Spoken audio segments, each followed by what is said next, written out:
దేవుని పరిశుద్ధ నామానికి స్తోత్రం కలుగునుగాక.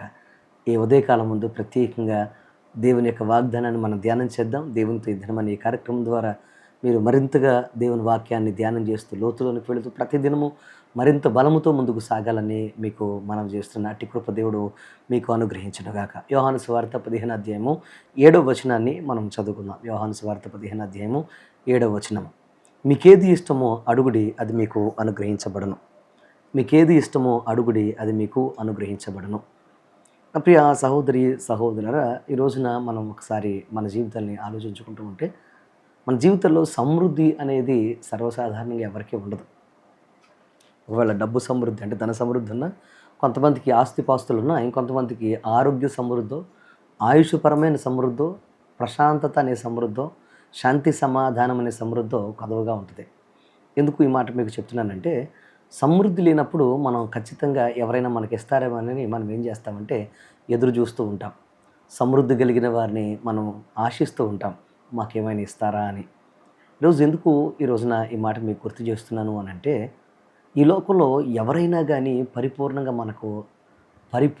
ఇవ్వలేరు కానీ, ఎవరు మన జీవితాల్లో పరిపూర్ణంగా మనకు సహాయం చేయలేరు కానీ, అలాగే పరిపూర్ణంగా నీవుగా సంపాదించుకోలేవు కానీ, ఎవరి దగ్గరైతే పరిపూర్ణంగా అన్నీ ఉంటాయో వారు మాత్రమే నీ జీవితంలో నీకు పరిపూర్ణంగా ఇవ్వగలరు అనే విషయాన్ని గ్రహించాలి.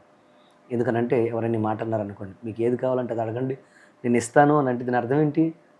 మనం ఏం అడిగినా ఇవ్వగలిగిన సామర్థ్యం వారి దగ్గర ఉందని దాని అర్థం. ఈరోజు జీవితంలో మనిషి జీవితానికి ఉన్న బలహీనత ఏంటంటే సంపూర్ణత లేకపోవడం, అన్నీ ఉన్నాయి అనే ఒక ధైర్యంగా చెప్పలేకపోవడం మానవ జీవితానికి ఉన్న ఒక బలహీనత.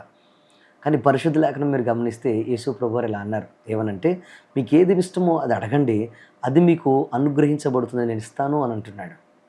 ప్రియతముడు ప్రియ సహోదరి సహోదరుడా, వాస్తవంగా ప్రతి ఒక్కరి జీవితంలో నెల వచ్చిందంటే అంటే మంత్ ఫస్ట్ వీక్లో సెకండ్ వీక్ లోపు చాలా అల్లకల్లోలం అయిపోతూ ఉంటారు. ఎందుకనంటే కట్టవలసిన ఈఎంఐలు, అలాగే కట్టవలసిన లోన్స్, ఇవన్నీ కూడా ఒకదాని తర్వాత ఒకటి వచ్చేస్తూ ఉంటే సమయానికి మనకు శాలరీ రాకపోయినా, సమయానికి మనకు అవసరమైన ధనము సమకూర్చబడకపోయినా చాలా టెన్షన్ పడుతూ ఉంటారు.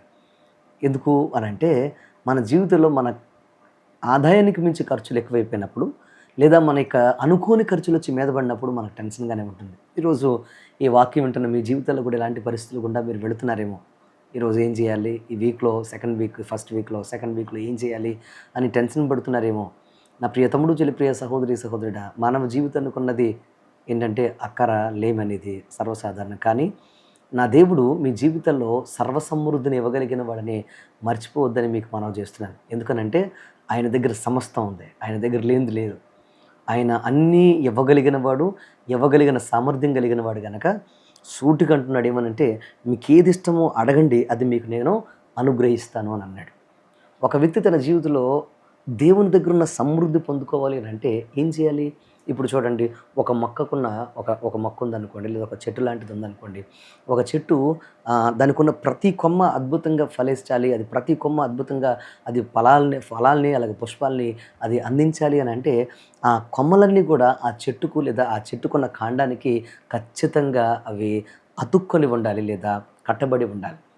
ఎప్పుడైతే చెట్టు నుండి వేరు చేయబడిన కొమ్మ ఉంటుందో అది ఎట్టి పరిస్థితుల్లోనూ అది ఫలించదని మనం గ్రహించాలి. ఆ చెట్టు ఎంత లోతైన వేరులున్నా, అది ఎంత బలము తీసుకోగలిగినా, వేరు చేయబడిన కొమ్మ ఎంత మాత్రం కూడా బలాన్ని పొందుకోలేదు. అలాగే ఒక వ్యక్తి తన జీవితంలో బలమైన ఆశీర్వాదాన్ని, ఆరోగ్యాన్ని, ఐశ్వర్యాన్ని, అలాగే సమృద్ధిని మన జీవితాల్లో ఉన్నతమైన ఐశ్వర్యాన్ని అనుభవించాలి అని అంటే సమృద్ధి ఇవ్వగలిగిన దేవుని యొక్క సన్నిధిలో ఉండాలి.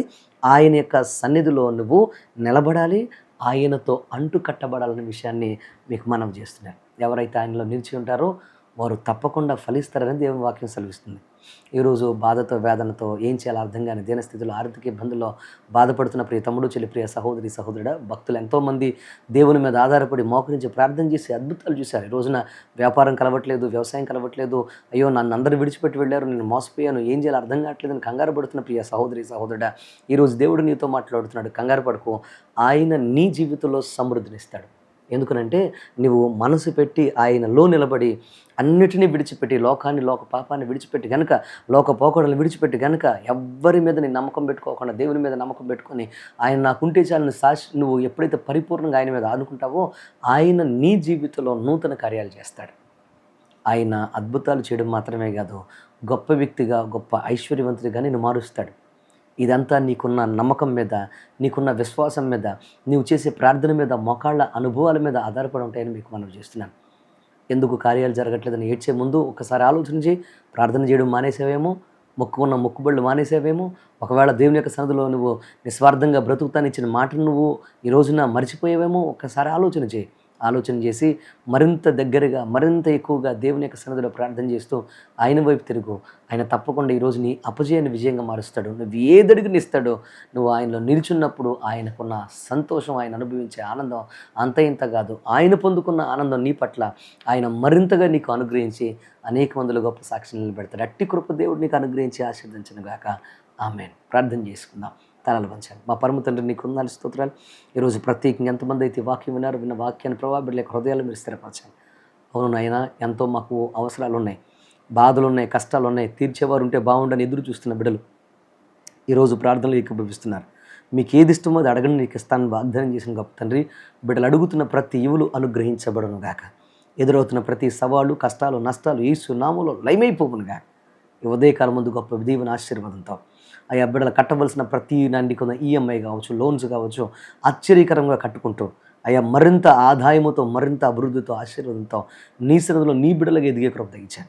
లోకం వైపు కానీ, లోక ఆశల వైపు కానీ చూసి బలహీనలు కాకుండా నీ వైపు చూసి బలపడే కృప, శక్తిని, అభిషేకాన్ని పొందుకునే కృప దయచేయమని ఈరోజు ప్రత్యేకంగా ఈ యొక్క వాక్యాన్ని ఎంతమంది అయితే ఫాలో అవుతున్నారు వారందరినీ ప్రత్యేక ఆశీర్వాదాలను నడిపించమని యేసు నామమున అడుగుచున్నాము తండ్రి. Amen. Amen. God bless you. దేవుడు మిమ్మల్ని దీవించును గాక. ఈ వాక్యాన్ని తప్పకుండా షేర్ చేయండి. అనేక మందికి దీవెనకరంగా మీరు ఉండాలని మీకు మనవి చేస్తున్నాను. God bless.